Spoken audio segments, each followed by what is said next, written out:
You ask Tiger to solve. This deals with linear equations with one unknown. The final result is y equals 6. Let's solve it step by step. Simplify the expression. Group all constants on the right side of the equation. Add 3 to both sides.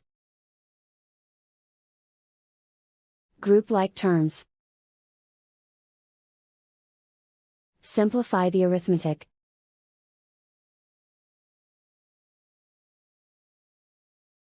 Isolate the y. Divide both sides by 2. Simplify the fraction.